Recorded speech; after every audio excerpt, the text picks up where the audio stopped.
Con la colaboración de ITEC Psicología, Ítaca Formación y Neurocorp.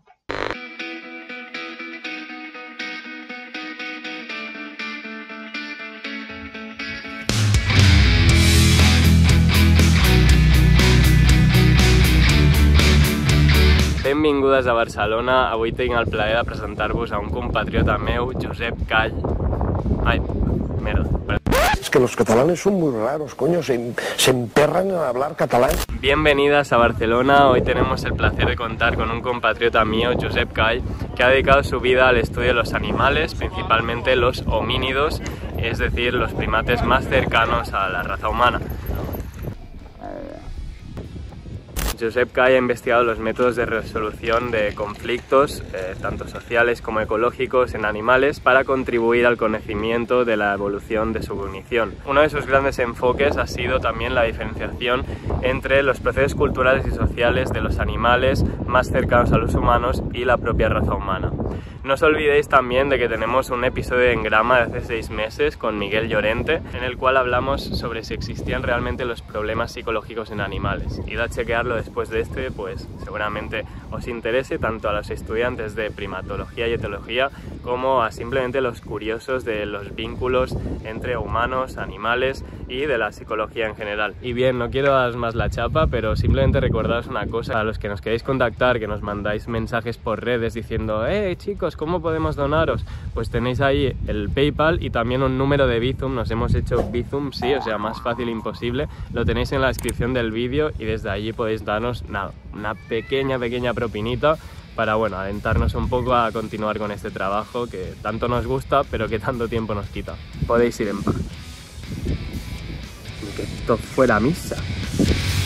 Bienvenidas a todas a un nuevo episodio de Engrama. En esta ocasión nos acompaña Josep Call, psicólogo comparado, experto en cognición de primates. Ha trabajado en la Universidad de Liverpool, en el Instituto Max Planck de Antropología Evolutiva de Leipzig. Ha sido docente en la Universidad de St. Andrews. Pero bueno, lo que queremos para comenzar, Josep, es que seas tú mismo quien nos haga un pequeño repaso por el recorrido de tu trayectoria y nos ponga en contexto también a nuestra audiencia sobre quién eres y a qué te dedicas. Muy bien, pues ante todo, muchas gracias por la invitación. Es un placer estar con vosotros. Gracias. A mí siempre me habían gustado los animales. Desde muy pequeñito a mí me gustaba mirar los programas de naturaleza, por ejemplo, Félix Rodríguez de la Fuente, y siempre, como digo, había tenido la tendencia de saber más sobre los animales. Entonces, cuando estaba haciendo el bachillerato, pues empecé a ir al Zoo de Barcelona y empecé a estudiar a los primates del Zoo de Barcelona, principalmente a los gorilas, simplemente porque Copito de Nieve era uno de los gorilas y como que era famoso, pues decidí estudiar a un gorila famoso. Pues vale, pues empecé a estudiar a los gorilas y durante ese verano que estuve en el zoo, pues me encantó. Y me acuerdo que con 15 años decidí que eso era a lo que me quería dedicar. Entonces, cuando acabé los estudios de bachillerato, pues empecé la carrera y hice la carrera de psicología. Y bueno, y a partir de ahí pues me especialicé en psicología comparado. En la Autónoma de Barcelona, donde yo hice la carrera, no había psicología comparada, había aprendizaje animal, era lo más cercano. No, por ejemplo, no habían clases de etología en psicología. Pero por mi cuenta y con la ayuda de otra gente que estaba metida en el tema, pues yo pues seguí leyendo libros y estudiando cosas y estudiando a los gorilas y a los chimpancés del zoo. Y entonces, cuando acabé la carrera, pues yo me quería dedicar a esto y entonces lo que hice es contactar con algunos investigadores de Estados Unidos y tuve la fortuna de ir a trabajar con Michael Tomasello, que en aquel entonces él estaba en la Universidad de Emory, en Atlanta. Y a partir de ahí, pues trabajé con él y me especialicé en la cognición de los primates. Inicialmente yo estaba interesado en estudiar el comportamiento animal, no específicamente cómo piensan, la cognición. Pero cuando trabajé con Tomasello, inicialmente mi idea era estudiar aprendizaje social, pues ya me especialicé en el tema más de cognición animal y sobre todo la cognición de los primates. Entonces, una vez obtuve el doctorado, obtuve mi primer trabajo en Liverpool, en la Universidad de Liverpool, como habéis mencionado, y después de 2 años en la Universidad de Liverpool, Tomasello, que había obtenido una plaza en Leipzig, entonces me hizo una oferta para irme a Leipzig a trabajar allí y a fundar un centro de primates. Y bueno, es una oportunidad que pasa una vez en la vida y no la puedes desaprovechar. Y bueno, no tenía ni idea de alemán y no sabía qué esperar, pero bueno, yo hice las maletas y mi mujer y yo nos fuimos. Mi mujer es una psicóloga del desarrollo, ella estudia el desarrollo de los niños, yo estudio el desarrollo y la cognición de los primates y bueno, obtuvimos una plaza para ambos y nos fuimos para Leipzig. Y estuvimos en Leipzig durante 18 años y después de Leipzig pues ya nos vinimos a St. Andrews y bueno, y nos contrataron en el 2013, pero vinimos a St. Andrews en el 2017 cuando el departamento en Leipzig cerró. Cuando el director, que era Tomasello, se retira, pues cierran los departamentos. Y entonces pues tuvimos que buscar un lugar nuevo y bueno, tuvimos la gran fortuna de recalar en St. Andrews, que es una universidad muy pequeñita, es una universidad en Escocia, pero tiene una densidad realmente importante en relación al número de investigadores que hay sobre de la conducta animal. No únicamente cognición, pero también la conducta, porque hay la gente que estudia y que está basada en psicología y neurociencia, que es donde yo estoy, pero también hay todos los colegas en biología. O sea, cuando los pones a todos juntos, hay una cantidad de gente y estudiando especies que van desde los insectos hasta las ballenas corcovadas. O sea, y en mitad de todo esto lo que quieras, chimpancés, córvidos, de Nueva Caledonia. Bueno, es realmente una universidad que si a uno le interesa la conducta animal y la cognición animal, es, pienso yo, una muy buena universidad para hacer un doctorado o un máster. No estoy haciendo propaganda, o sea, simplemente os explico un poco cuál fue nuestro incentivo de ir de un lugar como Leipzig, que era absolutamente fantástico, como un lugar como St. Andrews, que es menos conocido, pero dentro de los círculos especializados, bueno, pues hay gente muy, muy buena. La primera pregunta que queríamos hacerle es si tiene sentido hacer una distinción entre etología y la psicología comparada y pues, si tuvieras que definirte con una palabra, ¿cómo te denominarías? ¿Etólogo, psicólogo comparado, psicólogo de desarrollo, primatólogo? Yo cuando me presento digo psicólogo comparado, pero no me importa que se me llame primatólogo, porque mi especialidad son los primates, o sea que tiene mucho sentido. Pero ya te digo, primatólogo sí, psicólogo comparado también. Etólogo no me considero un etólogo, me considero un psicólogo comparado. Y tampoco me considero un psicólogo del desarrollo, porque aunque he publicado un número de estudios sobre desarrollo humano, realmente es un interés secundario. Mi interés primario son los animales no humanos. Y por tanto, no me considero un psicólogo del desarrollo de aquello de pura cepa. O sea, tengo un gran interés y es muy importante establecer conexiones entre la psicología comparada y la psicología del desarrollo, pero no me considero un psicólogo del desarrollo. Pensad que tanto a los psicólogos del desarrollo como a los psicólogos comparados, una cosa fundamental que les interesa es el cambio. Cómo los individuos cambian a lo largo del tiempo. Y lo que varía es, entre otras cosas, las escalas que estudiamos. Normalmente los psicólogos del desarrollo es una cuestión ontogenética, o sea, desde que el individuo nace hasta que muere.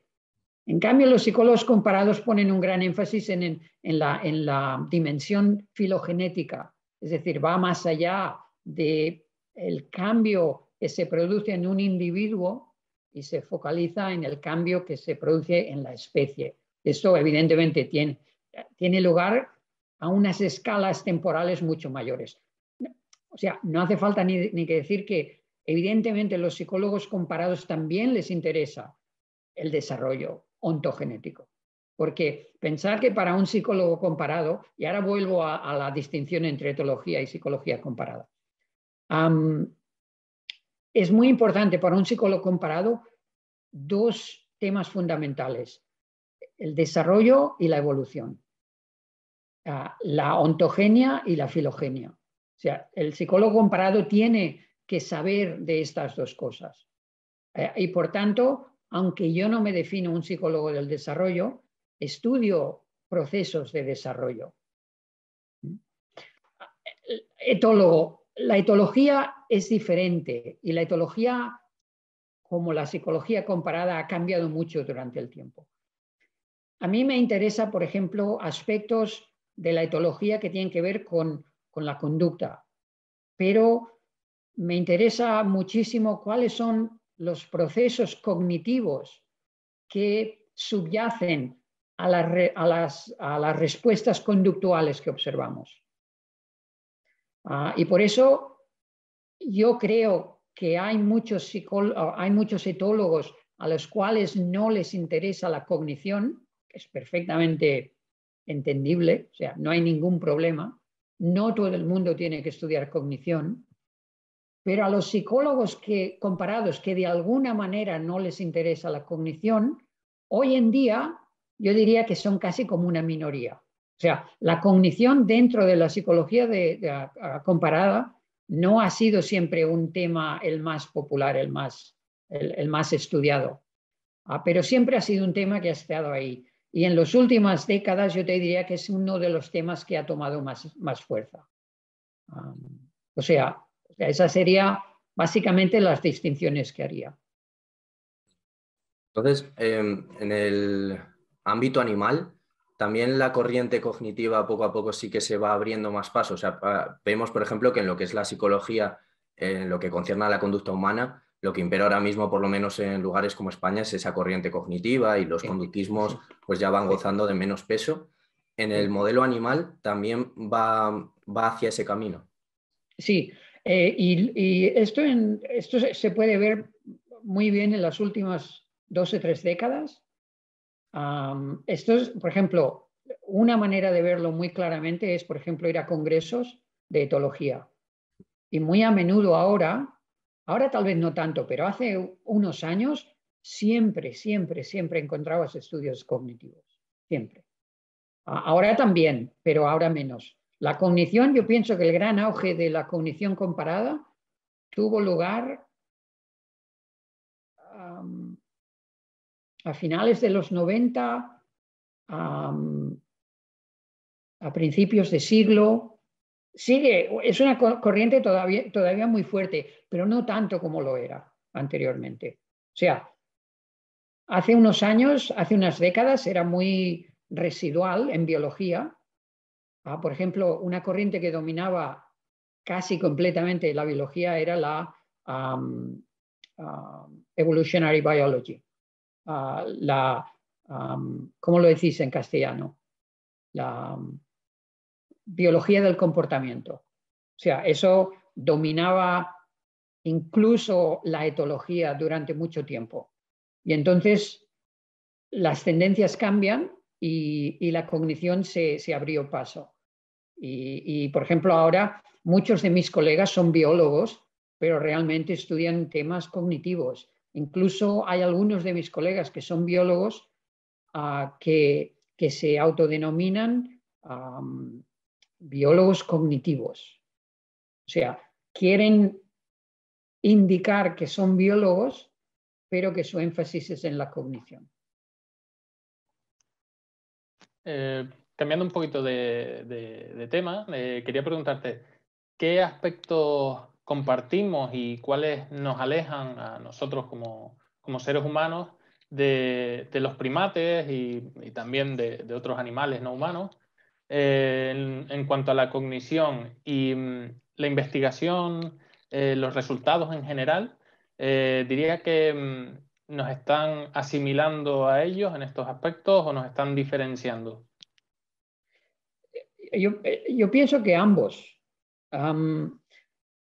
Si uno mira históricamente cómo los humanos nos hemos autoconcebido, cómo nos vemos a nosotros mismos, a menudo nos gusta enfatizar lo distinto que son, lo diferentes que somos del resto del reino animal, pero muy a menudo estas afirmaciones se realizan sin base empírica. Uno dice, por ejemplo, el lenguaje es necesario para realizar ciertos tipos de categorizaciones, pero a nadie se le ha ocurrido mirar si especies que no utilizan el lenguaje son capaces de realizar tales representaciones o categorizaciones.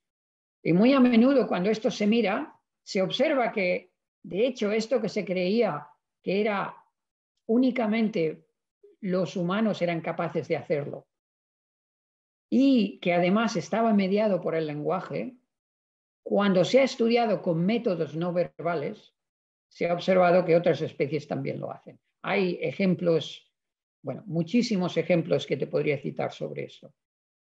Pero a la vez, cuando se hace esto, digamos, nos pone más cerca a los humanos de otras especies. Entonces, a la que se sigue investigando, lo que se ve es que existen matices, existen diferencias importantes en estas habilidades. Por ejemplo, un ejemplo es las habilidades para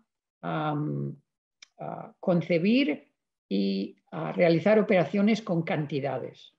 Por ejemplo, se había pensado que únicamente los humanos, hace mucho tiempo, únicamente los humanos son capaces de cuantificar entidades de objetos o de sujetos. Es decir, este individuo hay 3, hay 4, o hay 9, o en este hay más, o en este hay menos.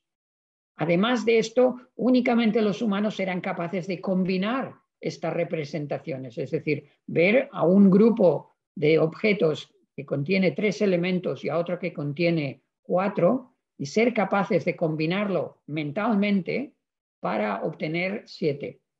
Esto se había pensado, únicamente los humanos lo hacen, únicamente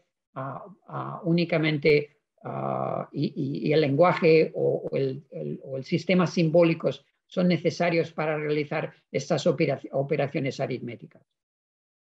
Pero cuando esto se ha estudiado en no humanos se ha visto que aunque los no humanos no tienen símbolos, aunque los no humanos no cuentan 1, 2, 3, 4, 5, 6, como nosotros, que no saben hacer raíces cuadradas, etcétera, que no tienen álgebra, que no tienen números arábicos.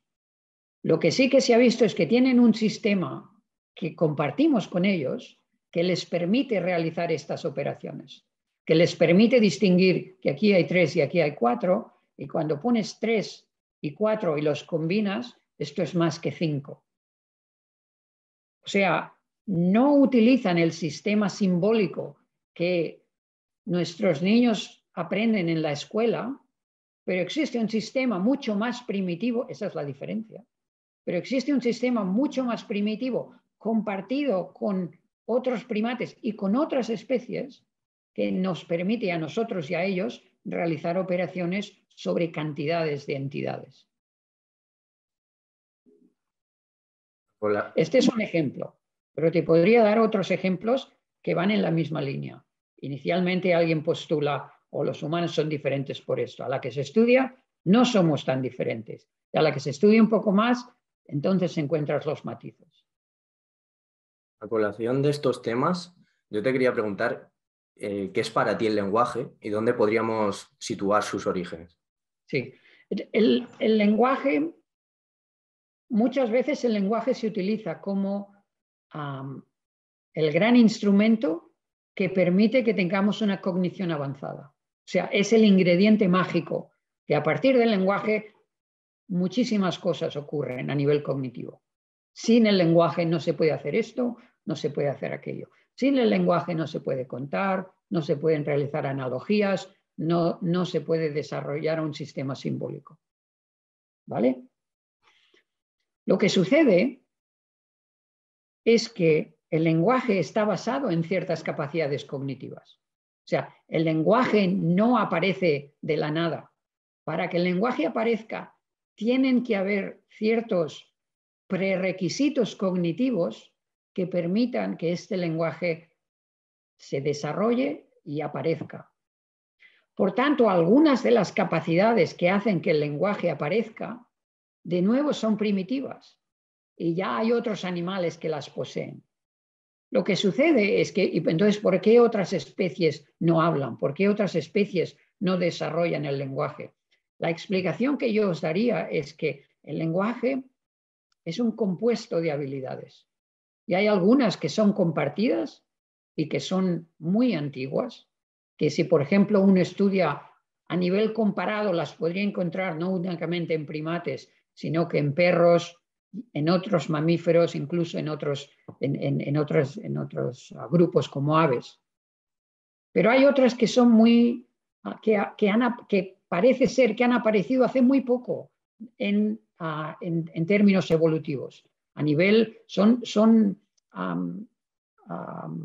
cambios cognitivos que han ocurrido en nuestro linaje y que han ocurrido hace muy poco. Hace muy poco quiere decir, a lo mejor hace menos de 1 millón de años, por ejemplo. Eso 1 millón de años es muchísimo, pero a nivel evolutivo es muy poco. O sea, nosotros, el último ancestro, o sea, compartimos un ancestro con los chimpancés y bonobos hace aproximadamente entre 5 y 7 millones de años. Eso es lo que más o menos se ha calculado. Es decir, que si estamos hablando de hace 1 millón de años, hace mucho que nuestra línea evolutiva se separó de nuestros primates más cercanos, de los que viven hoy en día, evidentemente. Hay otros primates que se extinguieron y que vivieron más hacia aquí, pero ya no podemos compararlos porque únicamente utilizando el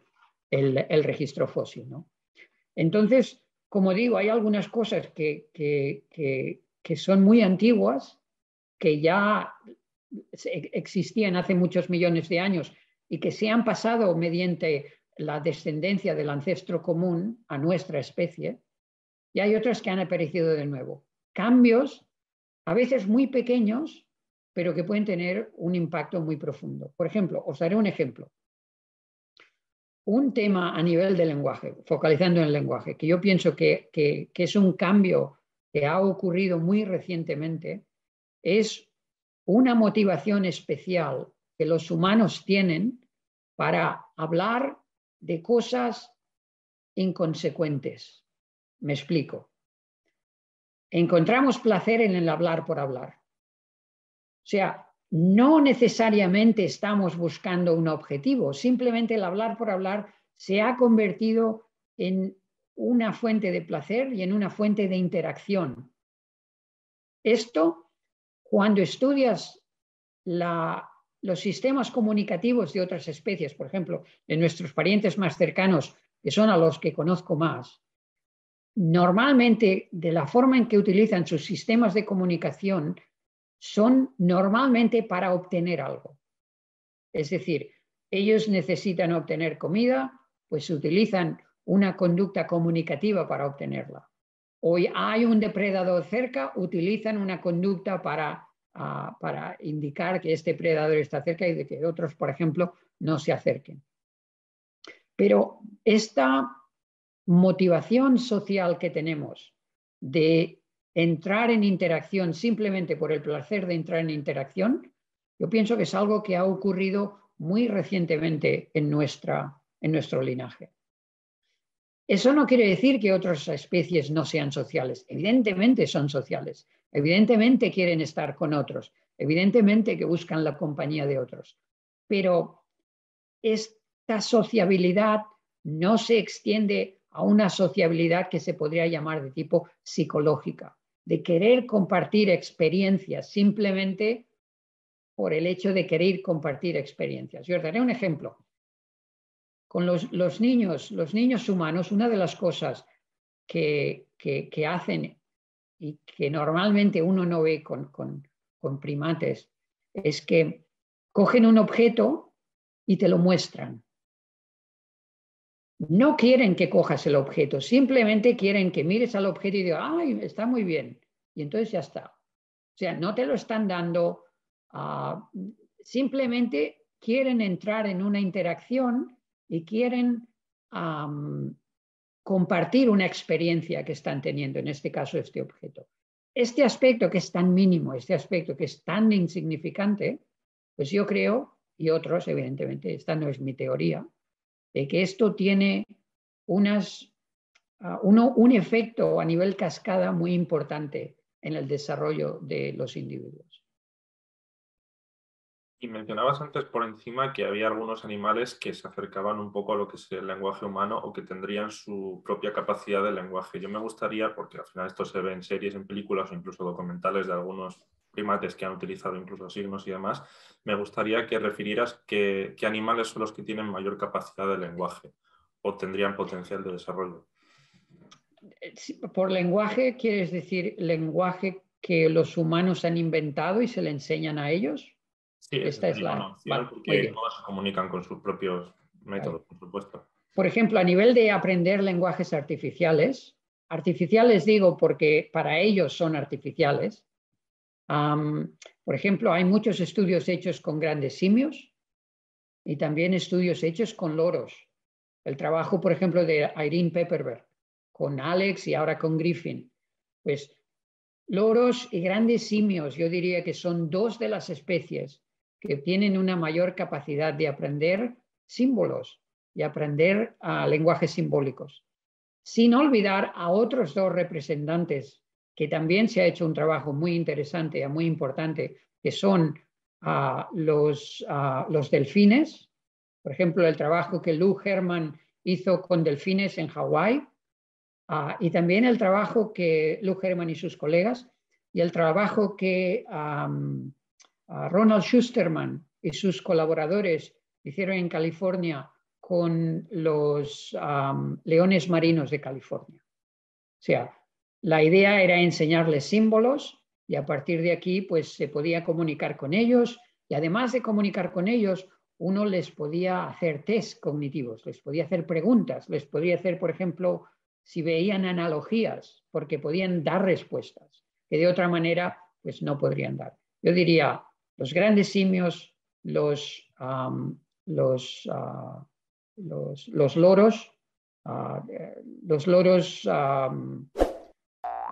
grises africanos, que son los que Irene Pepperberg ha estudiado fundamentalmente, y también yo pondría en este cuadro de honor tal vez un cajón más abajo a los delfines, un cajón más abajo porque se ha estudiado menos, y a los leones marinos de California. Ahora que mencionas el nombre de la autora Pepperberg y el tema de los loros, yo recuerdo que la primera vez que vi tu nombre fue en la asignatura de Psicología del Lenguaje, justo cuando se estaban desglosando todos esos conceptos y, bueno, cuáles eran los animales con esa mayor capacidad de lenguaje.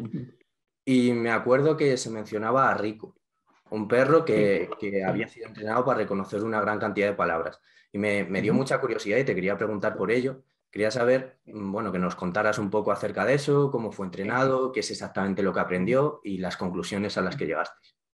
Sí, Rico es un caso muy interesante. Rico fue descubierto, y pongo descubierto en comillas por los colegas con los cuales hicimos el estudio, que son Juliana Kaminski y Julia Fischer. Y lo descubrieron, salió en un programa de la televisión alemana. Y en este programa de la televisión alemana, pues salió Rico con sus propietarios. Y bueno, y lo que se veía en este programa es que a Rico se le pedía, ves a buscar la pelota. Y entonces Rico iba a buscar de una serie de juguetes de peluche que tenía por allí, pues él iba y cogía la pelota. Entonces le decía, ves a buscar al osito. Pues él iba y cogía al osito. Y entonces, claro, cuando lo ves por televisión, tú piensas, bueno, ¿dónde está el truco, no? Y entonces mis colegas pensaron, podríamos contactar a esta familia y a ver si nos dejarían estudiar a Rico con unas condiciones controladas. Para ver, por ejemplo, porque la primera cosa que se nos ocurre a los psicólogos comparados cuando vemos una conducta extraordinaria, como Rico estaba demostrando, es que hay truco o que hay el efecto de Clever Hans. Es decir, Rico no sabía nada de estos objetos, simplemente Rico miraba a sus propietarios y entonces decidía cuál objeto escoger, ¿no? Eso siempre hay que ir con mucho cuidado. Entonces, Juliana y Julia contactaron a esta familia y les preguntaron, ¿les importaría si vamos a estudiar a su perro? Y fueron extremadamente amables y dijeron, claro, venid a nuestra casa, a nuestro apartamento, y lo estudiáis y hacer lo que, a ver, qué sale. Y entonces, pues, hicieron un trabajo controlado. Por ejemplo, una de las cosas que hicieron es, una de las preguntas era, Rico siempre responde únicamente a voces familiares. ¿Qué hicieron? Bueno, pues Julia y Juliana, que eran, Rico no las conocía, pues ellas fueron las que pidieron los objetos. Rico no tuvo ningún problema. ¿Qué pasa cuando los objetos no se ponen en la sala de estar, sino que se ponen en la cocina, donde no hay nadie? O sea, a Rico se le trae a la sala de estar y se le dice, trae la pelota. Entonces Rico tiene que ir a la cocina, mirar en los objetos que hay en el suelo de la cocina y traer la pelota. O sea, ahora no hay posibilidad de que alguien en la cocina pues haga alguna señal con la cual Rico pueda obtenerlo, ¿no? Y esto lo hicieron. Y efectivamente y Rico también lo hizo. O sea, que a partir de ahí estuvimos satisfechos de que Rico era capaz de utilizar palabras del lenguaje hablado y las había asociado con ciertos objetos. Esto, pensad que cuando ese estudio se publicó era bastante extraordinario porque únicamente el bonobo Kansi era capaz había sido capaz de demostrar que había asociado ciertos referentes, ciertos objetos a ciertas palabras. Había habido un estudio hace muchos años con un perro y este perro había sido capaz de asociar, atención a la friolera cifra, de 5 palabras con 5 objetos. 5. Cuando nosotros conocimos a Rico, Rico estaba haciendo aproximadamente 200. Eso era realmente un cambio muy, muy grande. Cuando acabamos de trabajar con Rico, porque a cada estudio que hacíamos le traíamos nuevos objetos, al final de los estudios Rico probablemente tenía un vocabulario de aproximadamente a lo mejor 300 palabras y las aprendía muy deprisa. O sea, necesitaba una interacción para aprender una nueva palabra con un nuevo objeto. Y entonces, ahora respondo a una de las preguntas que me has hecho. ¿Cómo lo entrenaron? ¿Cómo este perro era tan bueno a hacer esto? Y esta pregunta se la preguntamos a los propietarios y la respuesta que obtuvimos fue la siguiente. De hecho, nosotros no hemos entrenado al perro, el perro nos ha entrenado a nosotros. Y fijaros por qué decían esto. Decían esto porque ellos en casa utilizaban palabras para objetos. Bueno, es lo que los humanos utilizan. Lo que pasó es que Rico las aprendió. Y cada vez que le decían a Rico, trae la pelota, él iba a la otra habitación y traía la pelota. Y entonces los propietarios se dieron cuenta de esto y se lo dijeron a sus amistades. Y cada vez que sus amistades los visitaban, pues traían un nuevo objeto para Rico, que evidentemente tenía otro nombre, un nombre nuevo. Y entonces Rico aprendía otro nombre nuevo. Y a partir de ahí, pues Rico llegó a 200 objetos. O sea, el perro los entrenó a ellos. ¿Pero por qué el perro los entrenó a ellos? Porque estaba extremadamente motivado para jugar a este juego. Ahora fijaros que esto liga con lo que yo os he dicho anteriormente de la motivación que los niños tienen para comunicar experiencias con otros. O sea, la motivación es muy importante. Cuando pensamos sobre la cognición y que un individuo es muy inteligente porque es capaz de solucionar un problema, únicamente la cognición no es suficiente. La motivación también juega un papel muy importante. O sea, cuando vemos una respuesta correcta, no únicamente es una cuestión de cognición, también es una cuestión de motivación.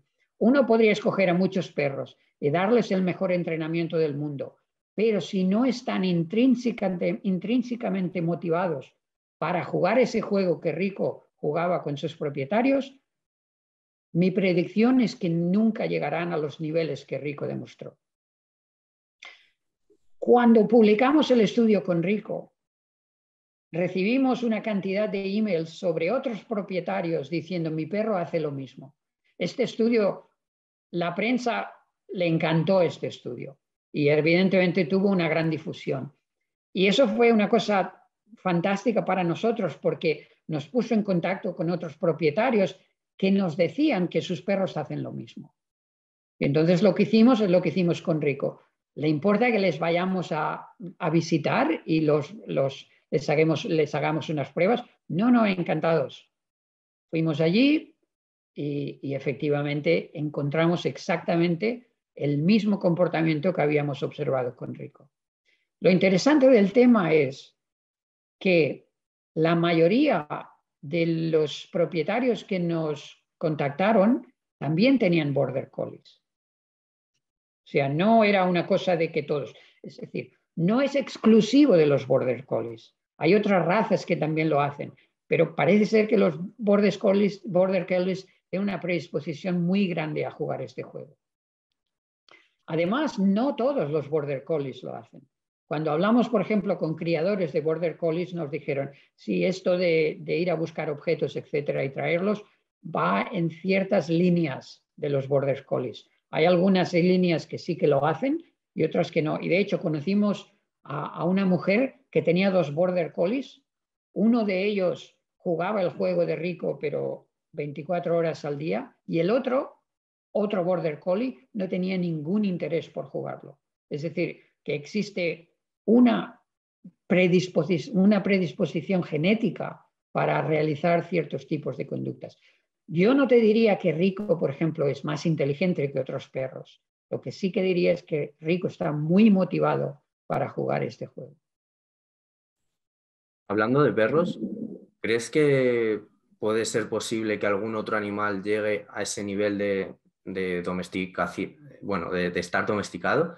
Porque yo te escuché en alguna entrevista que son las cabras, si no me equivoco, de los animales que más han llegado a esos niveles, pero que igualmente sería muy difícil que llegara al extremo de los perros. Sí, las cabras, pienso que el perro es el primero, las cabras son los segundos, que han estado domesticados durante el mayor año, durante miles de años. Creo que las cabras son algo como 4.000 y los perros 10.000 años o una cosa así, aunque han habido, parece ser, diferentes fases. Inicialmente los perros, probablemente perros salvajes o los ancestros de los perros se acercaban a campamentos habitados por humanos, pero no habían entrado en la casa y más adelante es cuando realmente entraron dentro de las casas y hubo una segunda fase de domesticación. Yo pienso que si pusieras una cabra en las mismas condiciones que un perro, no llegarías al mismo resultado. No llegarías al mismo resultado porque la cabra trae diferentes ingredientes a la ecuación. Es como decíamos, similar a lo que decíamos con el lenguaje de que tiene diferentes ingredientes. No es por casualidad que los perros se han domesticado al nivel que se han domesticado y los gatos no. O sea, un perro y un gato han cambiado comparado con los ancestros o sus ancestros, pero han cambiado de forma muy diferente. ¿Por qué? Porque su comportamiento ya es muy diferente. Por ejemplo, el gato, si miramos cuáles son los precursores de los gatos, probablemente, si miramos a los félidos, todos los félidos prácticamente, excepto los leones, son especies solitarias. O sea, en cambio, si miramos a los cánidos, prácticamente todas las especies, no todas, por ejemplo, las zorras no lo son, los zorros no lo son, pero muchas de ellas sí que son especies sociales, que viven en manada. Eso ya cuando una especie que vive en manada se pone en contacto con otra, los humanos que también viven en grupo, eso ya existe una serie de conexiones que se realizan de forma mucho más rápida y de forma automática. A partir de ahí los humanos, pensad que con los ingredientes iniciales que el ancestro del perro traía, entonces los humanos lo han modelado, si me permitís la expresión, a su imagen y semejanza. O sea, el perro se ha seleccionado para hacer ciertas cosas y no hacer otras. Y la selección, especialmente en los últimos siglos, ha sido brutal. O sea, a los perros se selecciona, en las razas modernas que tenemos hoy en día, hay una selección muy importante y muy controlada para que determinadas razas hagan unas cosas y no hagan otras, y sean de un cierto tamaño y no de otro, y tengan una cierta coloración y no otra. Y bueno, y podríamos seguir una lista interminable. ¿Por qué? Porque pensad que la selección artificial utiliza la reproducción diferencial para cambiar a la especie. Y la reproducción es uno de los grandes ingredientes de la evolución, particularmente de la selección natural.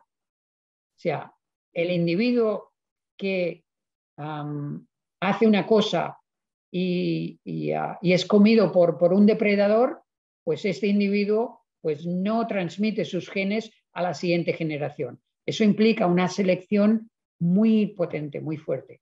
Los criadores ejercen este tipo de selección porque al perro que no obtiene ciertas características, pues no pasa a la siguiente generación. No muere, pero no se reproduce. Por concluir con el tema del lenguaje, hace unas semanas tuvimos... Perdón, es que me quedo sin voz. Hace unas semanas tuvimos a Noam Chomsky por el canal, y al final Noam Chomsky, junto con la gente que siguió su legado, es uno de los personajes que ha revolucionado el tema de la psicolingüística, el tema de la lingüística en general, con sus postulados. Y una de las cosas que él planteaba era básicamente que el lenguaje humano tenía como pilar la recursividad. Ante eso luego hubo matices del propio Noam, de diferentes autores, hubo diversidad de polémicas y críticas. Te quería preguntar a ti que cómo lo ves, qué crees que distingue al lenguaje humano. No creo que sea una única cosa. Yo creo que hay diferentes ingredientes que hacen al lenguaje un sistema de comunicación muy particular y muy especial. La recursividad, evidentemente, es un aspecto, pero hay otros aspectos, como por ejemplo la capacidad representacional, que también juegan un aspecto muy importante. Por ejemplo, la habilidad que los humanos tienen de utilizar un símbolo y saber que el símbolo y el referente no son lo mismo, pero a la vez concebirlos como si es lo mismo. Esto no es nada fácil, porque quiere decir que uno tiene que a la vez considerar dos entidades diferentes, un símbolo, una palabra, un gesto y un referente como lo mismo, pero al mismo tiempo como diferentes. Y este tipo de disociación cognitivamente es bastante compleja. Ese es otro ingrediente. Podríamos hablar también de lo que hemos dicho anteriormente sobre la motivación social, un ingrediente también fundamental del lenguaje.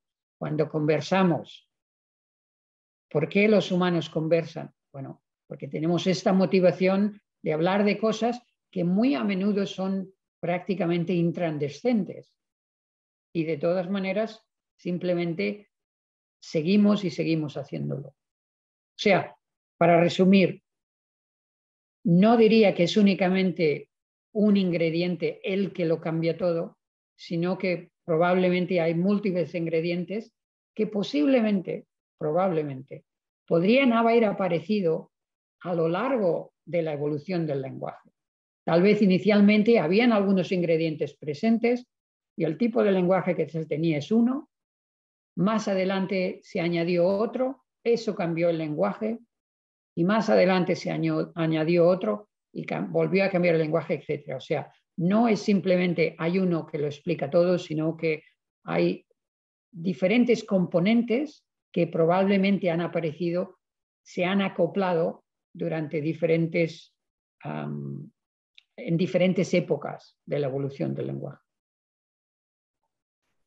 Retomando un poco lo que hablábamos antes, yéndome a los primates ahora, quería preguntarte, los primates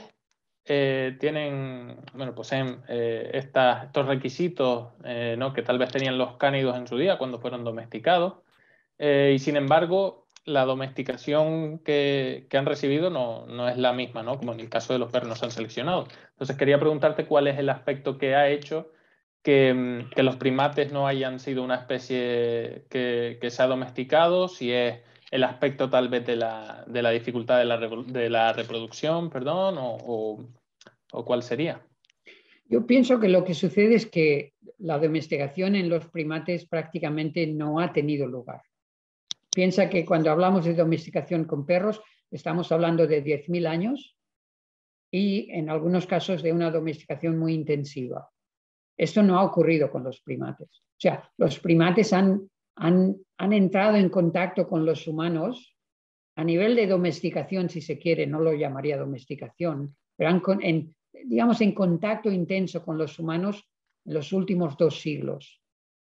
Y realmente no se ha hecho un esfuerzo para traer a los primates dentro de la casa. Sí que han habido investigadores y personas que han traído primates dentro de sus casas, pero no ha habido un esfuerzo continuado para modificar la conducta de estos individuos. Cuando un chimpancé o un macaco se traen dentro de la casa, este macaco, aunque aprende unas ciertas cosas de las rutinas de la casa, etcétera, y algunas reglas de comportamiento, etcétera, prácticamente este individuo no ha cambiado como han cambiado los perros. O sea, estamos hablando de una generación, o sea, que se necesitarían muchos más años y un esfuerzo mucho más continuado e intensivo para posiblemente ver diferencias. Entonces, si se hiciera el esfuerzo, digamos, si fuera ese el fin, ¿no?, de seleccionar primates en este sentido, sí que hay un potencial de domesticación, entiendo, o habría una dificultad, porque desconozco el dato, pero tal vez, no sé, la longevidad de ciertos primates puede dificultar este desarrollo, o la capacidad de reproducción en entornos más de cautividad. No, yo pienso que en teoría, voy a hacer un chiste, si se han domesticado los gatos, se puede domesticar a una piedra si queréis, ¿vale? Pensar que estamos hablando de una especie, perdón los que tengan gatos, no tengo nada contra los gatos. Pensad que si se ha llegado a este extremo con una especie que es solitaria y los gatos pueden hacer y sean prácticamente domesticados a un nivel bastante importante, una especie que tiene ya unas bases sociales como la mayoría de primates, sí, yo pienso que es posible que se podría cambiar a la especie de una forma bastante importante. Lo que se necesitaría es muchas generaciones, un esfuerzo continuado y una reproducción diferenciada. Sí. Cambiando un poco de tema, quería preguntarte, el concepto de cultura, ¿cómo definirías el concepto de cultura y si existen tradiciones culturales o aspectos culturales en otros animales, en primates y en otros animales no humanos? A mí me gusta utilizar una definición de cultura que es inclusiva. Eso quiere decir una definición que es amplia, porque no hay una definición de cultura que es menos amplia, es perfectamente válida. O sea, absolutamente válida, no hay ningún problema con esto. Pero entonces deja fuera de juego a las especies a las cuales a mí me interesa estudiar. O sea, uno puede definir cultura, por ejemplo, el conjunto de tradiciones, pensamientos, o sea, rituales que los humanos tienen y pasan de generación en generación. Esto es una definición de cultura, no es una muy buena, hay mejores, pero que es muy restringida a los humanos y es perfectamente válida, pero no me parece muy útil a mí desde el punto de vista de la psicología comparada para estudiar a otros humanos. Entonces yo prefiero utilizar una definición de cultura que es la siguiente. Yo defino cultura y otros colegas y otros colegas míos como aquel comportamiento que es aprendido socialmente y transmitido a través de generaciones. Es una definición muy amplia, pero es una definición que requiere que el comportamiento se mantenga más allá de una generación, o dos o tres, que sea una cosa que dure en el tiempo. Y segundo, que sea un comportamiento aprendido de otros. Y esto también incluye aprender de no únicamente del comportamiento de otros, sino que del resultado de los comportamientos de otros. Por ejemplo, si un individuo fabrica un instrumento y lo deja allí tirado y entonces se marcha, y otro individuo que nunca ha visto este instrumento lo ve, lo coge y lo utiliza y aprende a utilizarlo, esto para mí lo consideraría parte de un proceso cultural, porque ha aprendido de este instrumento que ha sido fabricado por otro individuo, es decir, hay un aspecto social ahí. No ha estado allí cuando este individuo lo ha utilizado, pero ha aprendido del producto de otro individuo. Para mí esto entra dentro de la cultura definida y repito, no hay definiciones correctas o incorrectas, simplemente hay definiciones que ponen un énfasis en algunos aspectos u otros. Con esta definición de cultura, uno puede estudiar si los individuos aprenden de otros y este comportamiento dura en el tiempo.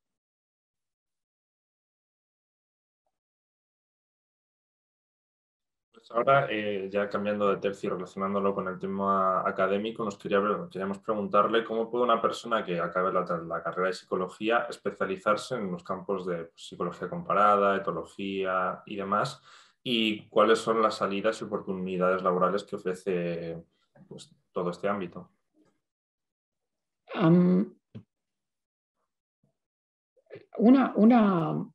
Una regla que yo siempre he utilizado es si hay algo que realmente me motiva, voy a intentar conseguirlo. Y si no lo consigo, con todas mis fuerzas, y si no lo consigo, al menos podré decir que lo he intentado con todas mis fuerzas y he fracasado. O sea, yo pienso cuando uno está motivado a conseguir algo, eso es muy importante. Si no es suficiente, evidentemente. Uno, por ejemplo, también tiene que estudiar mucho y trabajar mucho. Y también porque no hay que tener un poco de suerte. O sea, hay diferentes ingredientes que tienen que ocurrir para especializarse en algo que no es, al menos cuando yo estaba estudiando en España, una cosa que se diría mainstream, una cosa que se estudiaba y que se enseñaba en todas las facultades. Esto no es verdad. O sea, había algunas facultades, por ejemplo, la Universidad de Barcelona, también en la Complutense y en la Autónoma de Madrid. A ver, no me quiero olvidar ninguna facultad que en psicología también estudiaban psicología comparada. Habían algunas, pero una gran minoría. Y evidentemente habían las facultades que, esto ya más extendido, que estudiaban aprendizaje animal, pero esto es otra área. Entonces, yo pienso que una cosa muy importante en la carrera académica de un individuo es encontrar lo que a uno realmente le motiva. O sea, si uno puede encontrar la cosa a la que se querría dedicar toda su vida, y que incluso, fijaros, incluso estaría dispuesto a pagar para hacerlo. Eso es muy importante, porque entonces uno ha descubierto lo que realmente le gusta, lo que realmente le motiva. Bueno, y a partir de ahí, una vez uno sabe esto, entonces hay que realizar los pasos para obtenerlo. Yo os explico cuál fue mi trayectoria, pero no penséis que esta es la única forma. Hay otras formas. Y una cosa muy importante, cuando intentando obtener y realizar lo que a uno realmente le motiva, lo que le deja sin sueño por la noche, lo que realmente quiere saber. Cuando se cierra una puerta, se abre una ventana. Eso hay que tenerlo muy presente. Entonces, yo lo que hice, como os he dicho, hice la carrera en la Universidad Autónoma de Barcelona. Y allí no había una especialización, como os he dicho anteriormente, en psicología comparada y no en psicología de los primates. Nadie estudiaba esto. Había un profesor, Adolfo Perinat, que estudiaba psicología del desarrollo, que tenía un interés en el desarrollo de los gorilas. O sea, era un psicólogo del desarrollo, pero tenía un interés en psicología comparada como un interés secundario. Que esto es fantástico, que alguien que es un psicólogo del desarrollo, que ha estudiado humanos toda su vida, tenga un interés secundario en no humanos. Esto yo pienso, para los psicólogos del desarrollo, abre una perspectiva muy enriquecedora cuando uno ve y estudia la conducta humana y el desarrollo humano, saber un poco sobre la conducta y el desarrollo no humano.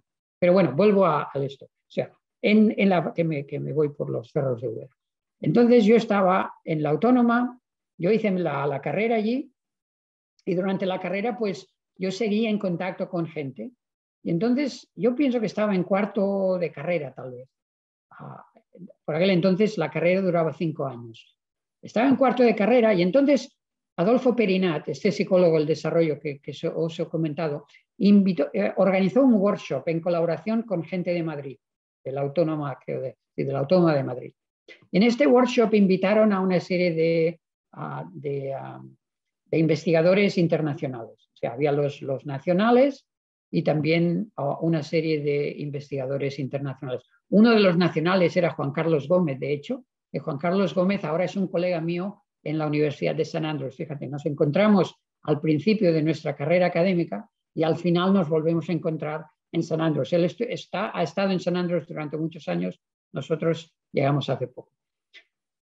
A Perinat y sus colegas organizaron este workshop y en este workshop conocí a Tomasello. Tomasello fue a uno de los que les invitaron.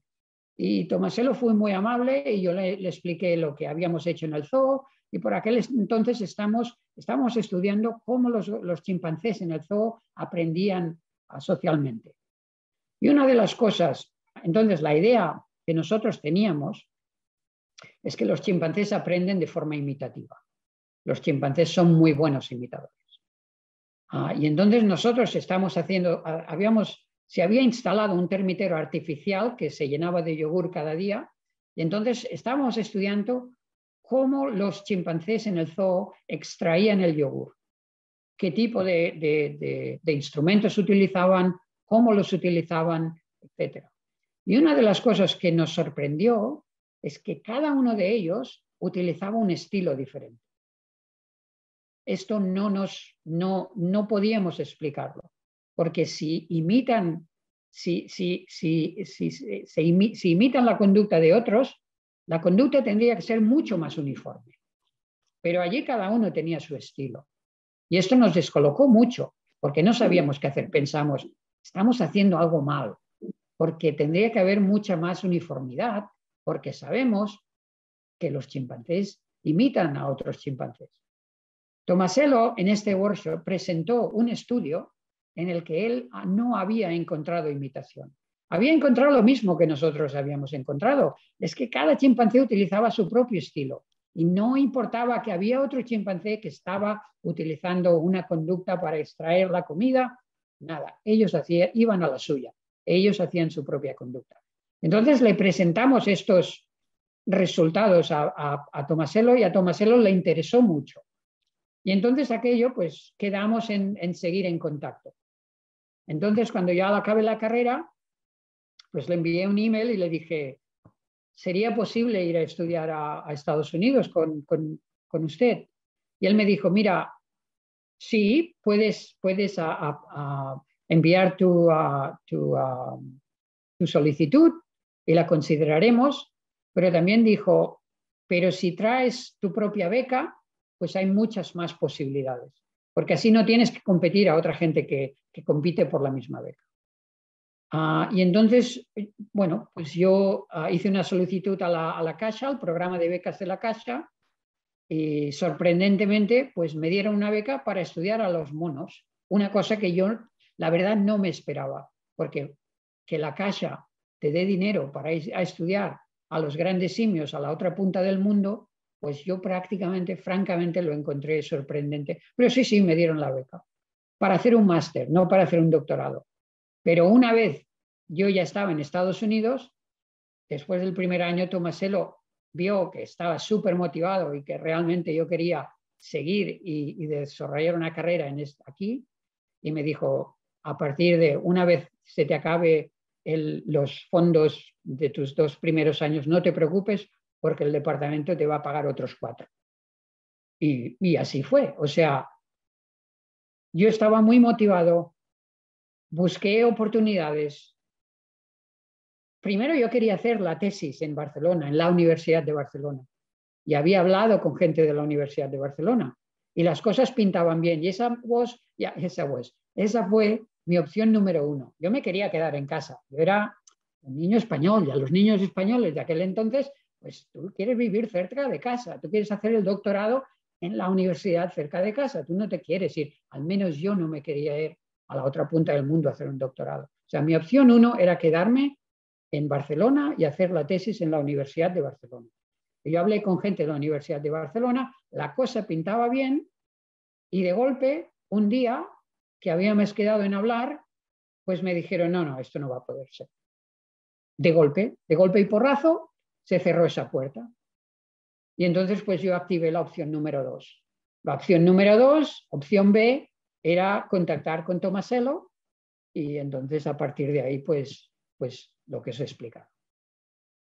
Tenía una opción C que nunca tuve que activar, pero pensad que la idea era, yo sabía exactamente lo que quería, lo iba a intentar con todas mis fuerzas, pero también tenía un plan B por si el plan A no funcionaba. Y el hecho de que cuando se cerró una puerta, pues se abrió una ventana, lo que os he dicho antes. O sea, y cuando se cierra una puerta, o sea, no hay que desanimarse. Si esto es realmente lo que queréis hacer, buscar otra posibilidad, porque muy a menudo existen otras posibilidades. ¿Cómo es investigar con animales?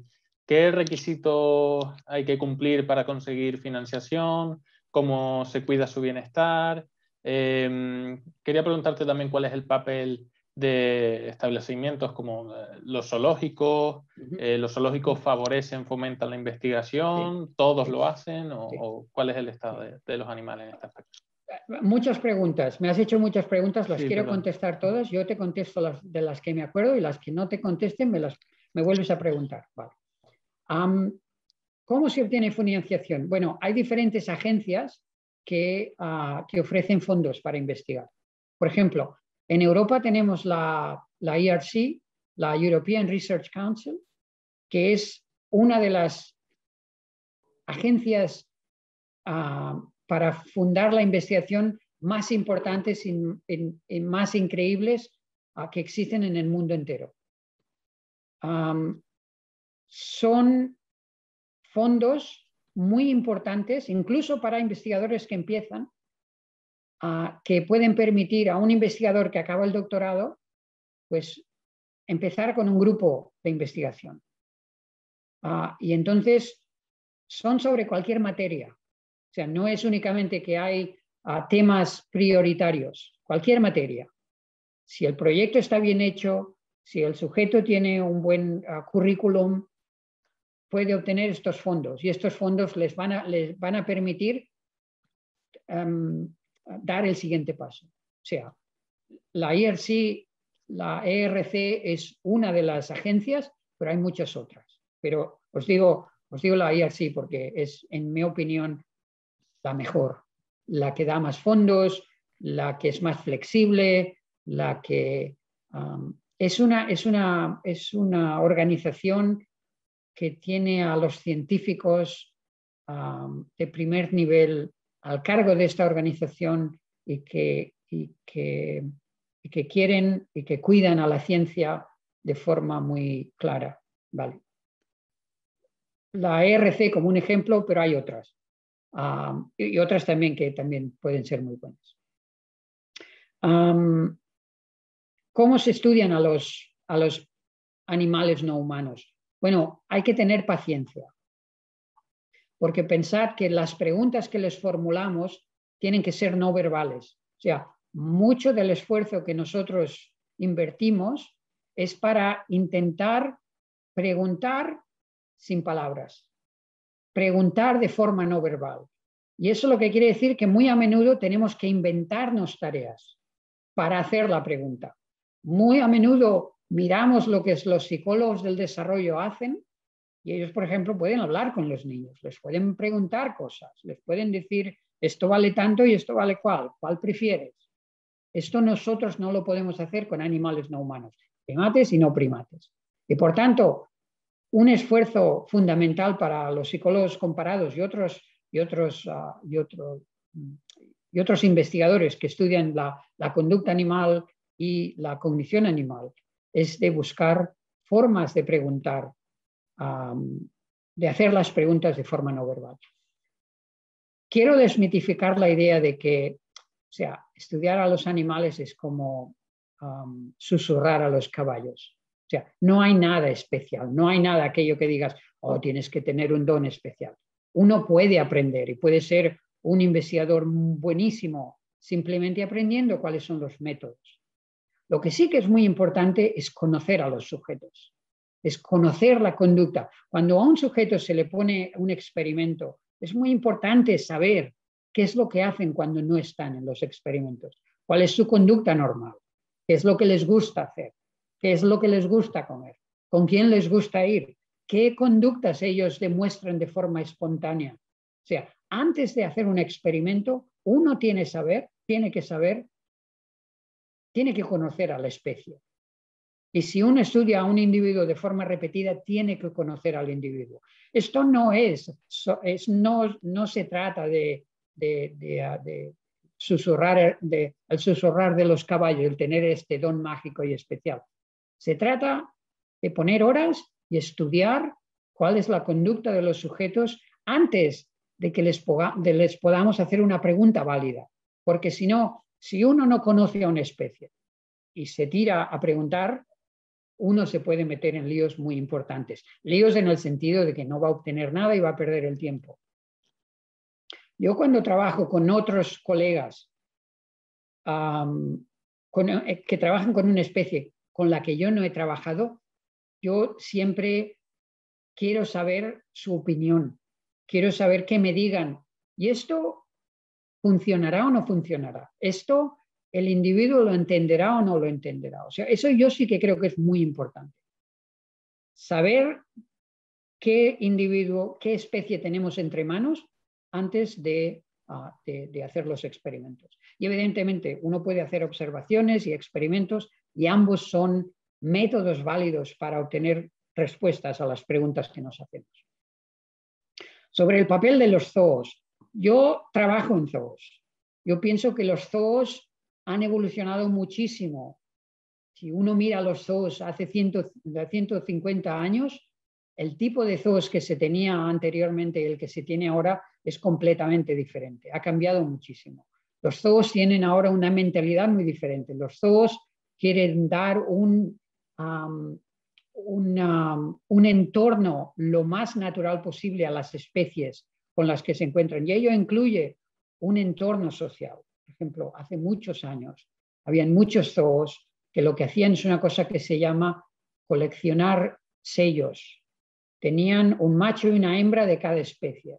Independientemente de si estas especies viven en pareja, viven en grupo o viven en harenes. Uno de cada especie. Esto es lo que se buscaba. Es como una colección. Ahora no, ahora se tiene muy en cuenta cuál es la estructura social de la especie.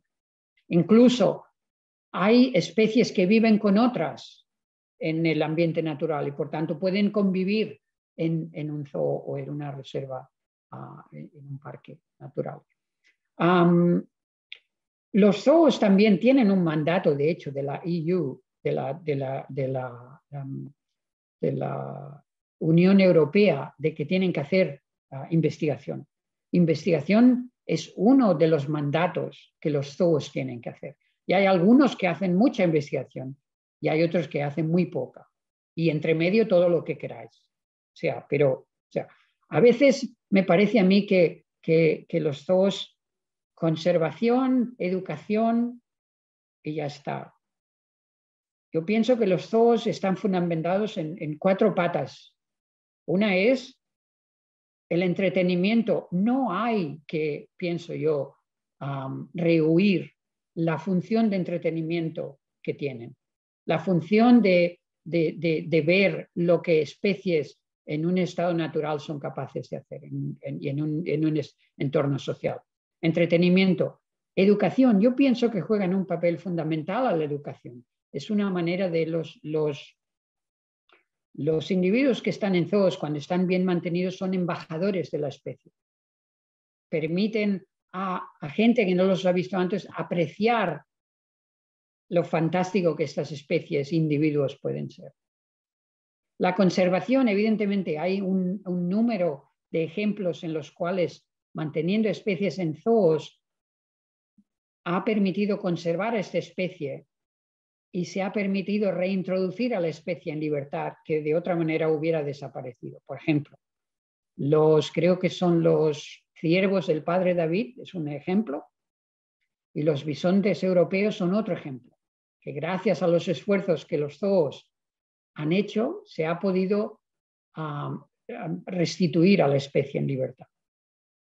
Y finalmente la investigación. Yo pienso que los zoos juegan un papel fundamental, pueden jugar un papel fundamental a nivel de investigación, porque una de las cosas que cuando comparas a los centros de investigación en universidades con los zoos, una cosa que ves en centros de investigación es que el número de especies que mantienen es mucho menor. O sea, la diversidad que existe en centros de investigación es mucho menor que la diversidad que existe en zoos. Y piensa que esto para un psicólogo comparado es muy importante, la diversidad. Nosotros no nos contentamos con estudiar 2 especies y hacer inferencias sobre la evolución cognitiva. La potencia de nuestras inferencias evolutivas depende directamente del número de especies a las que se compara.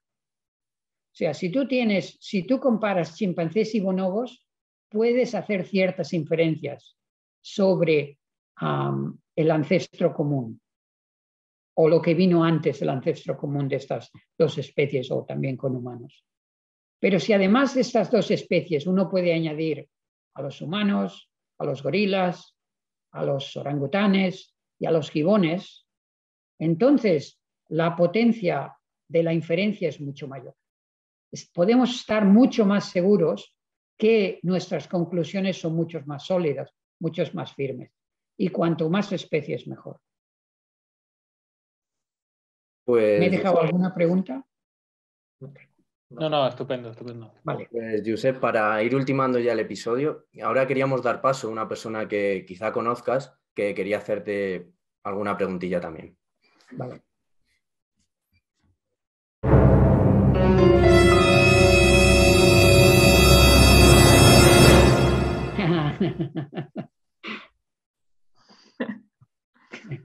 ¿Qué tal?